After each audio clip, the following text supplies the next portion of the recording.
Задоволство е секогаш да се биде дел од нешто што после 60 години еве за прв пат сега се создава. Тоа е овој прекрасен објект кој што наскоро денеска ќе биде реалност овдека во населеното место Булачани во општина Газибава. Честитам до Боби, честитам до администрацијата, до советниците во општина Газибава што еве после толку време одвоја средства од буџетот на општина Газибава и ќе го реализираат овој проект кој што го ветија за време на кампањата на локалните избори.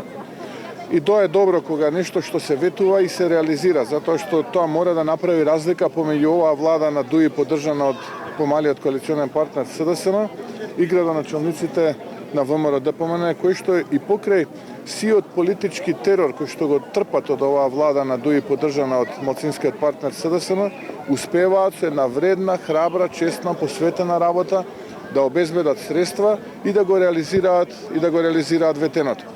Овдека во Газибава навистина се случува еден препород, градежна офанзива, како што кажа Боби, како што кажа градоначалникот, и јас сум сигурен дека тоа така и ќе продолжи во иднина.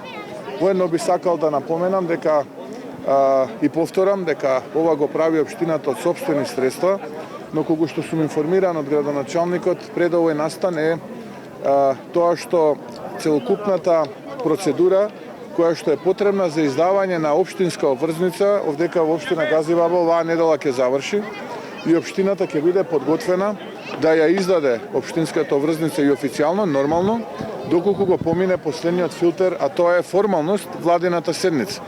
Ќе потсетам дека општината Газибава доби позитивно мислење од Министерството за финансии, од Македонската берза, од Комисијата за хартија од вредност, така што буквално сите законски процедури се испочитувани и очекувам дека следната недела и формално ќе помине овдека во општината, а потоа и на владина седница, за да може потоа стопанството, финансиските институции, осигурителните куќи, па и граѓаните да учествуваат во процесот на купување на хартија од вредност кои што ќе ги издаде општина Газибава преку оваа обврзница.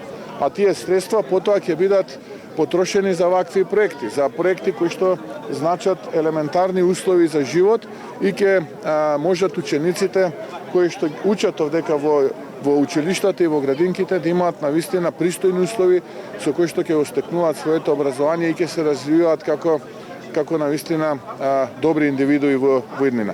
Така што јас се охрабрувам владата на ДУИ поддржана од малцинскиот партнер СДСМ да овој пат се охрабрат навистина да не гледаат затоа што изгубија 2:1 овдека во Газибава и најверојатно на следните избори ќе изгубат 3:1. Тоа не е важно. Секако тие ќе изгубат, што и да направат. Да оставиме нешто за граѓаните. Да оставиме нешто за луѓето, затоа што ние како политичари сме слуги на народот. Ние не треба да се поставуваме над народот. Да, јас знам дека има политичари кои што влегуваат во политиката и кажуваат дека тие не се таму за да го слушаат народот, туку да влечат според нив храбри, а јас би рекол според нас глупави и предавнички политички потези. Затоа овој пат имате можност да повлечат потек кој што ќе значи додадена вредност за граѓаните. Нека не го обструираат Бобан, нека не обструираат општината, нека не ги обструираат граѓаните во Газибава. Изгубија на локалните избори повеќе од 2:1. Еве, јас им кажувам дека на следните парламентарни најмалку 3:1 ќе изгубат. Само тоа нека не биде критериум за тоа да помине оваа обврзница на владина седница на оваа влада на ДУИ предводена од ДУИ нормално поддржана од малцинскиот партнер СДСМ. Еве ги замолувам и пред целата македонска јавност да излезат, да бидат коректни и да помогнат граѓаните овдека да добијат проекти, бидејќи тие не знаат да реализираат проекти, да остават на тие кои што ќе реализираат проекти. Да се кренеме над нашите партиски, би рекол, интереси, да го гледаме интересот на граѓаните. Тука отприлика е уште еднаш да честитам, да посекам многу вакви проекти, да ги охрабрам и мислам дека веќе кон крајот на оваа почетокот на следната година најголемиот дел од проектите, би рекол повеќе можеби 90% овдека во Газибава тоа што беше ветено ќе биде реализирано. А јас давам ветување и обврска дека следната влада на ВМРО ДПМН ќе помогне многу онаму каде што оваа влада на ДУИ поддржана од СДСМ за жал ги казнува граѓаните и не успева да помогне, односно не сака да помогне. Ви благодарам, доколку имате други прашања, еве ви стојам на располагање. најави кадровските промени во СМ во енергетскиот сектор, меѓутоа тука кажа дека СМ заштедило 99 милиони евра, од друга страна кризата е претворила во можност. Ваш коментар, каде овие пари, колку заштедило со државата? Кога не се зборува вистината на отворена сцена и кога некоја порака испраќате која што граѓаните не само што не ја чувствуваат како таква, туку имаат сосема спротивно мислење, тогаш вие излегувате во очите на јавноста, простете ми што ќе го искористам овој збор, лажливец. И затоа да не се чудат зошто на локалните избори им се случи дебакал, а на следните претседателски парламентарни тој дебакал само ќе биде потврден. Затоа што не ја говорат вистината и пораките кои што ги емитуваат во јавноста преку скапо платените PR агенти се оние пораки кои што граѓаните не ги чувствуваат. Какви се фактите?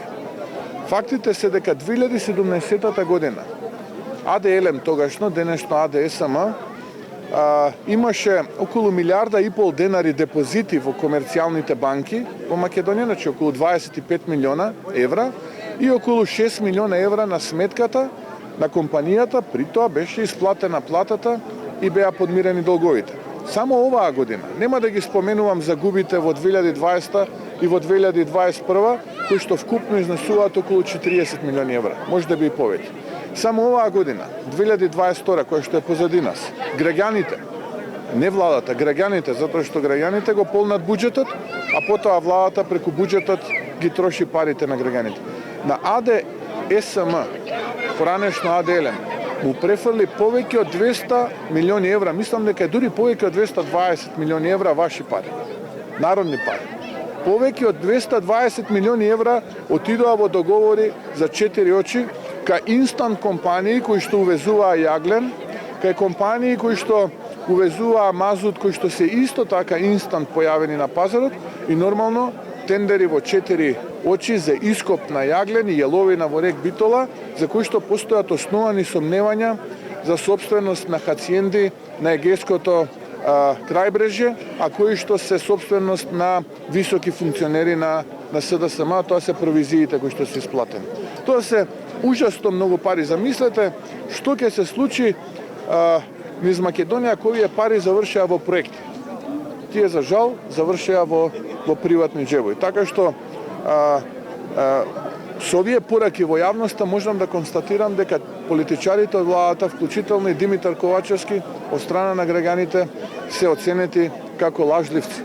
И поради тие невистини кои што ги испраќаат со своите пораки, ќе бидат казнати на следните парламентарни и претседателски избори, како сакаат да ги организираат, ако мислат дури и да ги раздвојат, бидејќи слушам таква намера имале, и едниот и другиот пат ќе бидат декласирани од страна на граѓаните во Македонија. Јас имам прашање во односно на актуелна тема со уставните измени. Понудивте да биде прифатен вашиот предлог да се имплементира практично во уставните измени хрватскиот модел и преамбулата во оваа земја. Таквиот предлог беше одбиен од власта. Како го коментирате ова, особено што вчера вице-премиерот Маричек повторно ве повика да се вклучите во процесот и во работната група да ги кажете вашите ставови? Нема да учествуваме во работната група и тоа сме го повториле многу пати во минатото и ги кажавме причините, затоа што работата на работната група сега во оваа прва фаза е тотално безпредметна. Не гледате и врвни правни експерти го коментираат тоа, не треба јас да го коментирам, они го коментираат дека овој прв чекор е практично утврдување на потреба за отварање на уставот. И доколку има 2/3, тогаш веќе се формира уставна комисија, па се разгледуваат амандмани, се драфтираат и така натаму. Значи сега е тотално безпредметно, сакаат да го политизираат процесот. Еве јавно уште еднаш го повторувам ставот дека и повеќе нема да се занимавам со таа тема, дека ВМРО-ДПМН нема да учествува во работата на комисијата која што ја формира Министерството за правда, а има цел да работи на амандманите кои што се потребни за уставните измени. Сега да се вратам на првиот дел од вашето прашање. Јас не бев тој кој што го зборуваше хрватскиот модел. Август месец 2022 година, откако го направија проблемот и прифатија нешто што не може да го испорачаат, Димитар Ковачевски на пресконференција тоа го каже. Представници на меѓународната заедница во Македонија го спомена хрватскиот модел како добар модел. Министерот за надворешни работи многу пати го споменуваше хрватскиот модел како добар модел. Свесни дека може да трпиме и политичка штета и критика. излеговме во јавност. Храбро и рековме добро, еве свесни сме дека ќе трпиме политичка штета, свесни сме дека ќе не критикуваат поедини платени инсталации на власта со би рекол казино пари, но еве одлучени сме да застанеме и да кажеме во ред го прифаќаме хрватскиот модел. Еве како што е хрватскиот модел, истиот тој модел да го примениме и за нашиот устав. И сега од страна на владата повторно имаме ретерирање, односно чекор назад. Јас би сакал тука една мала кратка антологија на настаните.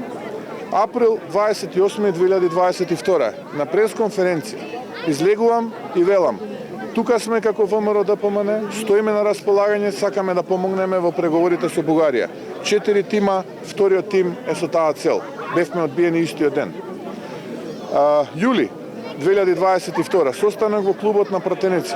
Представници на ВМРО ДПМН Николовски Милошевски. Ги предупредуваме: немојте ова да го превземате, ова нема да биде прифатено народот, не можете да го испорачате. Направија проблем.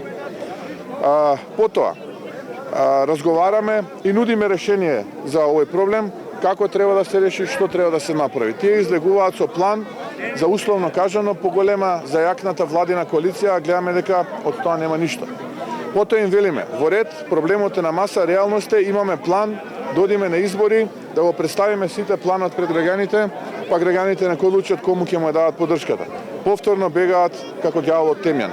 Третиот чекор, односно петиот чекор, велат хрватскиот е добар модел, ние велиме во ред го прифаќаме, бегаат повторно чекор назад. Ова не е детска градинка. Ова не е список на желби на неспособни криминални политичари.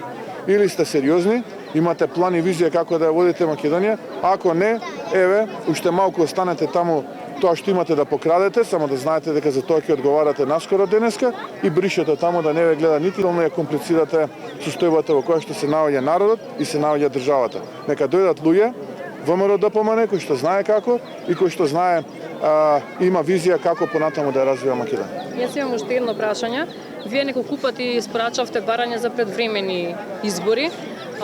Власта повторно го одбива ваквото барање. Од друга страна гледаме дека се зајакнуваат оние теренски посети и на СДСМ и на ДУИ, се започнуваат кампањи рамо до рамо.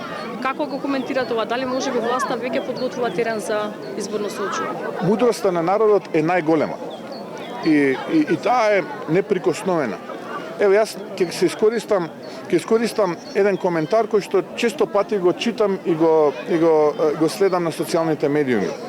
Одговорот на народот на оваа кампања на СДСМ е: внимавајте, криминалци шетаат по улиците, не им отварајте. Ете, таа е реакцијата на народот за кампањата на СДСМ.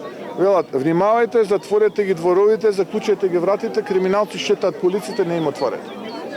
Тоа доволно говори како ќе помине оваа кампања на СДСМ, која што во јавноста сега се случува. А инаку ВМРО ДПМН е континуирано со народот, ВМРО ДПМН е народна партија и на ВМРО ДПМН кампањата трае 365 дена во годината. Само оние политичари кои што се забегани од власт и опиени од моки пари, мислат дека со неколку скапо платени билборди и неколку скапо платени спотови ќе мислат дека ќе можат да коригираат нешто повеќе. Но тука се лажат и ако се навистина толку сигурни во својот капацитет, еве ја им велам, излезете на избори па да видиме. Господин Мицкоски, ваш коментар на најавената изградба на фабрика за автомобили во Тетово. Од владата велат дека не е почната изградбата поради тоа што се правеле одредени промени во парцелата и велат дека се уште не се исплатени никакви пари од неверната компанија. Ако е причината одредени промени во пренамената на парцелата за да 10 месеци касни почетокот на оваа инвестиција, тогаш они на отворена сцена признаваат дека се тотално неспособни и дека не знаат што прават. Затоа што, верувајте ми, не се потребни повеќе, еве Бобан, прашете го, градоначелникот ќе ви каже, повеќе од 1 месец за целата таа процедура.